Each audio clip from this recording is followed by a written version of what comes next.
What's up, everybody? It is me once again with my bi-weekly update on my cancer progress, or my cancer treatment progress, put it that way. So Monday morning, I had my blood work done this morning, and then of course I had my typical visit with the wound care center.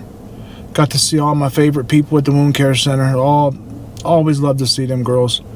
So I was there, did what I had to do there. Everything looked good. Wounds are doing better. They're steadily closing, thank God.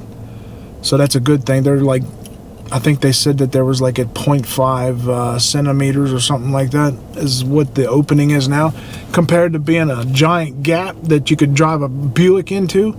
We're at very, very small openings now. That's a good thing.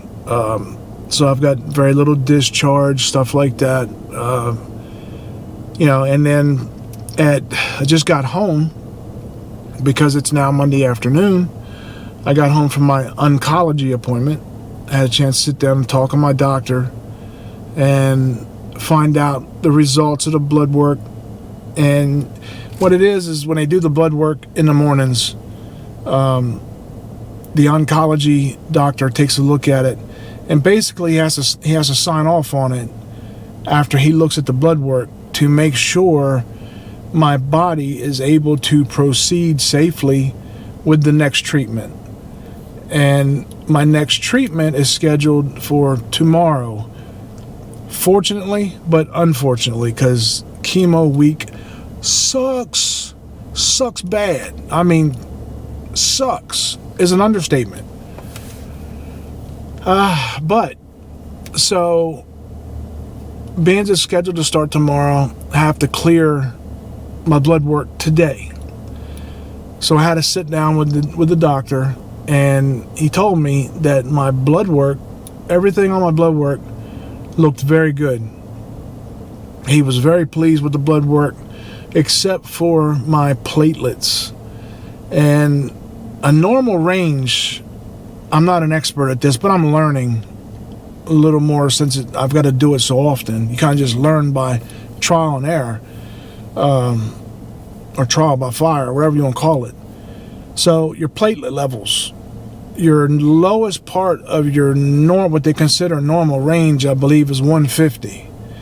And your blood should carry between it's either a 150 and 200, or between a 150 and 250. I almost think it's a 150 and 200. I could be wrong. I'm not positive about that, but there's a wide, kind of a wide area there that falls in the normal range where your platelets are supposed to be. And my platelets right now are reading 108. So I am 42 points low from the lowest part of what's considered normal. It's not necessarily good, but the doctor says that it's safe enough, being that everything else is okay, it's safe enough to proceed. So Tuesday, which is tomorrow morning, I will get up bright and early in the morning. Tammy and I will load up and go up to the cancer center, and we will be there for 5 hours, hooked up to the chemo machines, getting infusions done. And then unfortunately my little buddy will be coming home with me again, and it'll stay with me until Thursday afternoon. Good thing is it's my 5th cycle, and as of right now I'm only scheduled for 6, which means that I've got to get through this week. I'm off next week, and then the following week will be my 6th cycle if everything stays okay with my blood, and that should be my final one. Now the downside of this is the oncologist today told me that because I'm doing fairly well, other than the little things that I have as far as side effects, being that I'm doing fairly well, he may want to push for 8 cycles. And that's kind of a bummer, because mentally, I've got yourself set up. Okay, I've got 2 more of this mess to go through. And then I'll be moving away from the IV chemo to the oral chemo, which is only once a week as a pill. Once a week, and then the radiation. So I'm like, man, let's stick with 6. And he was like, well, he said, it depends. We're going to keep, I guess, evaluating things. He said, but if he thinks that I'm able to handle it, he may push for 8 to make sure that years to come, I don't go back to him and say, or years to come, I can go back and we can say, I'm cancer free. I know that maybe it sounds like I'm whining a bit for 2 extra cycles.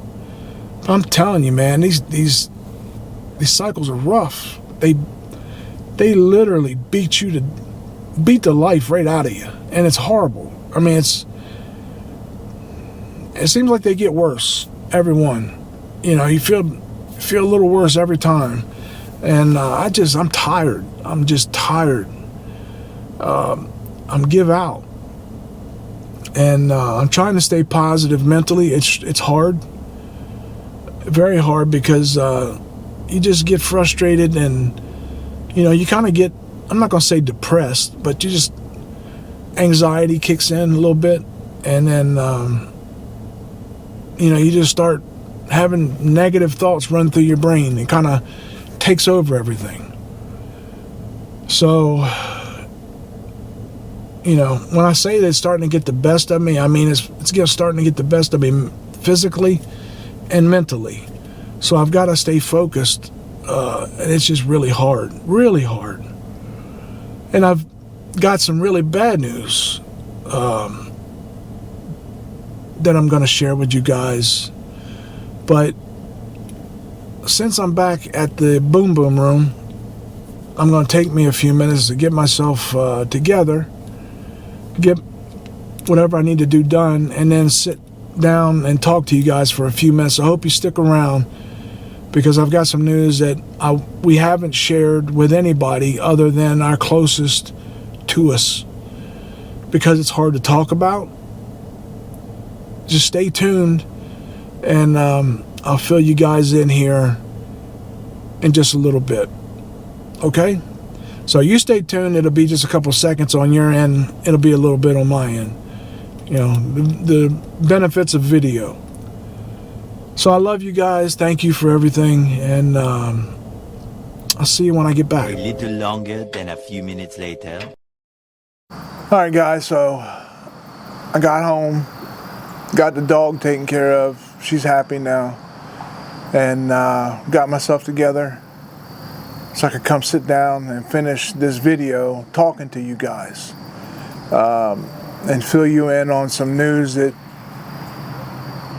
I really hoped I would never have to do.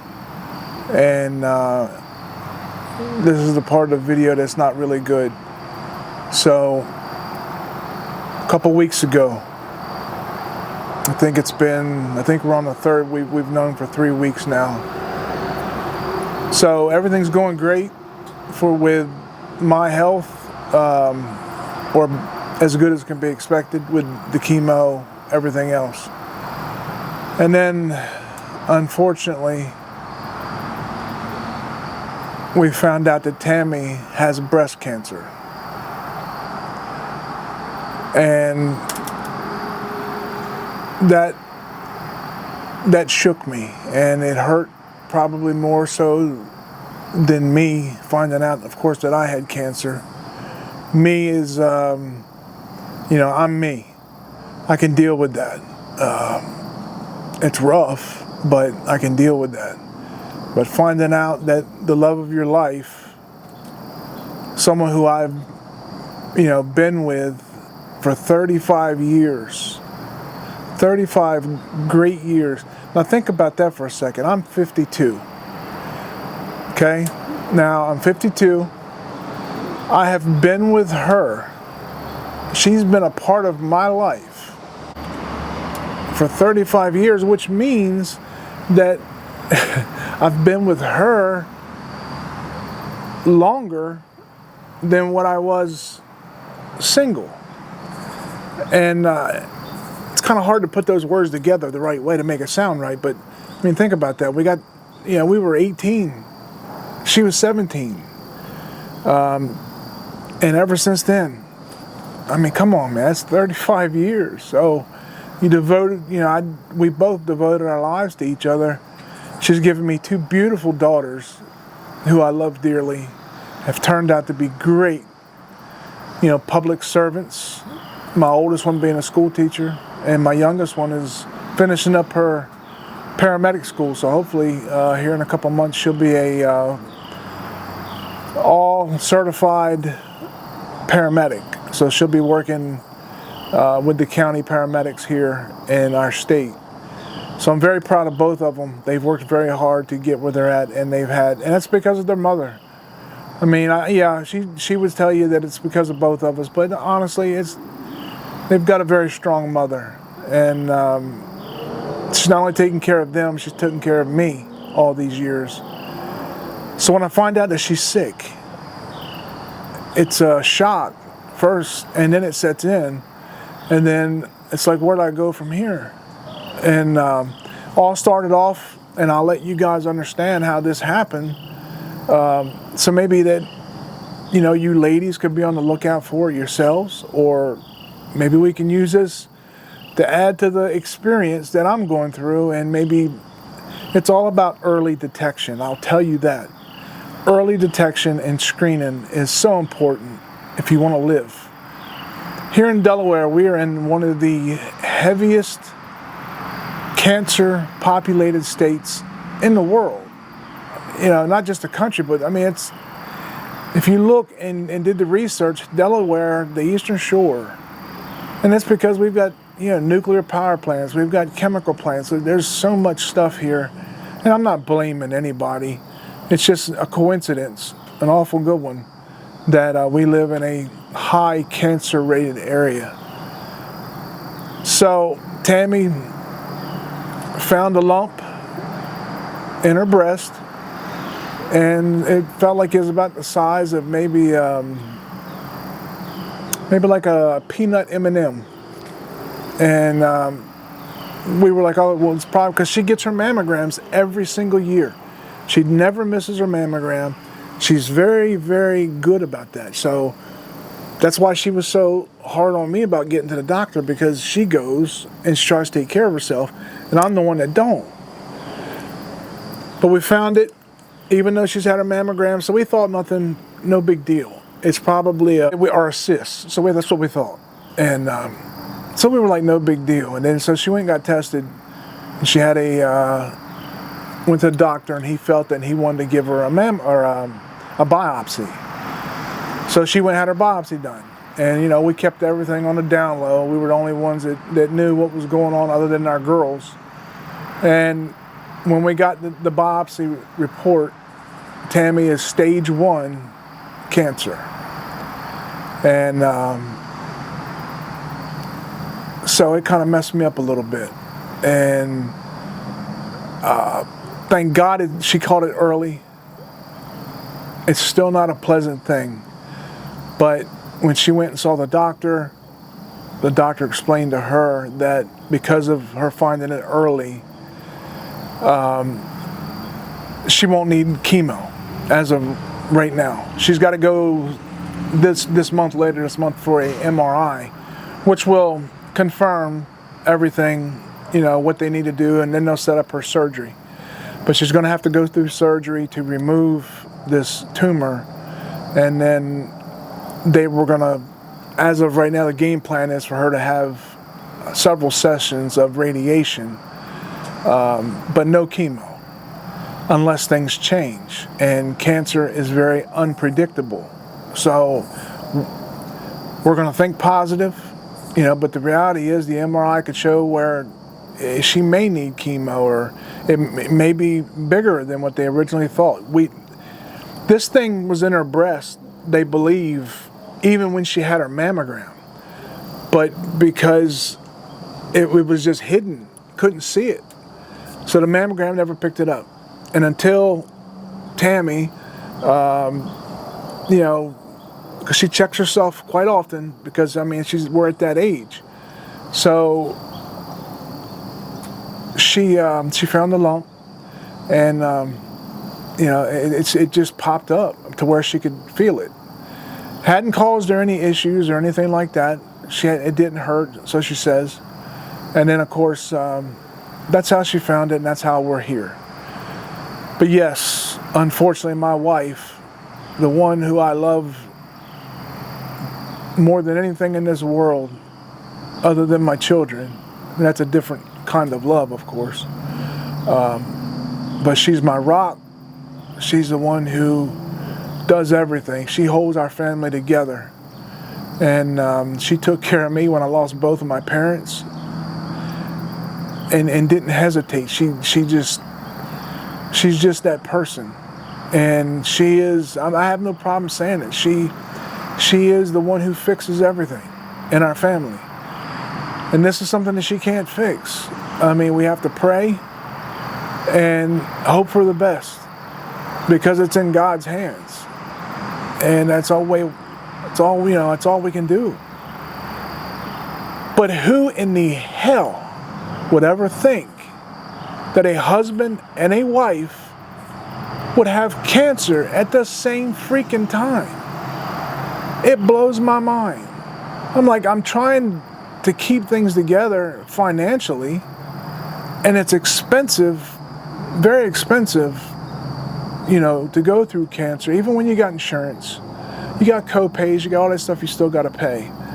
And it's very costly. I go to the doctor 5 times a week. 5 times a week. And I'm like, come on, it's not even normal, but that's crazy. It gets expensive. Fuel, everything else. And thank God the fuel's coming down now. But it's still, it's still hard, very hard. So now that she has cancer, it's both of us. And we're struggling. It's taking a toll on us mentally, physically, in every way you can possibly imagine. But we're going to make the most of it, because we have faith. We have a very strong support structure in our family. We're very close. And then we have you guys. You guys sending us prayers. Please do so. Not just for me, but for Tammy. And pray hard, please. She's, I don't know what I would do without her. I really don't. And so please pray hard and ask God for mercy. So that's the bad news. I'm sorry that I had to bring it to you this way. Tammy was going to tell you herself, but she's working every day like she normally does, almost every day at her job. And she don't get home until late. And then when she gets home late, she's tired. So she just hasn't had time. And I hope you guys understand that, because she expressed that she would like to tell you, but when I told her that I could do it, she was like, well, yeah. Everybody in our family that's close to us knows about this now. So I'm bringing it to you guys to let your wife, your better half, your girlfriend, your lady friend, whoever, please make sure that they're getting tested regularly, and make sure that they check themselves when they're taking showers. Whatever you got to do, because Tammy's never showed up in the mammogram. So even though she's tested and screened like she's supposed to, it was there and they never saw it. So it's the way it is. But if you stay on top of things, most of the time we can find this stuff pretty early. So we pray for all of you guys.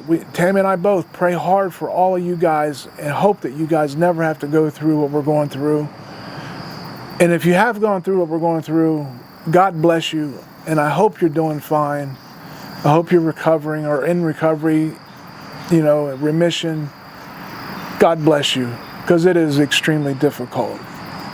So I'm not going to hold you guys anymore. I've already rambled enough. I think you know where I'm at when it comes to this. Pre-screening testing, it's very important. Save your loved one's life. And, always be vigilant. Say your prayers if you choose to. If not, do whatever you do that makes you feel better. whatever you believe in. You know, I'm Christian. I'm proud of it, and I pray. I pray to the Lord to bless us and have mercy. So I hope you guys can do the same. Find it in your hearts to do the same for us, because we really need it. Thank you all so much for sticking this out. Hang around. Thank you for everything. A lot of you guys have been here since the beginning, and you've seen Tammy and I out on the range, and we will get back to that. We're working on it. A lot of you guys are just, you never gave up on us. You never left the channel. You didn't unsubscribe. You guys are still sending the emails, the text. Please comment on the videos to help. We got a bike going by, so it may be loud. I apologize. But please leave your comments. If you've had an experience like this, tell us about it. We're glad to listen, and we will respond. But take care of yours. Take care of yours. The people you love, and I don't know how else to say it, but just enjoy the life you have. Make the most of it. Just be happy. Treat each other with kindness and love. God bless you. I will update you again in a couple weeks. And I love you all, and Tammy loves you all. And we send you nothing but our highest blessings. Thank you, and I'll see you next time.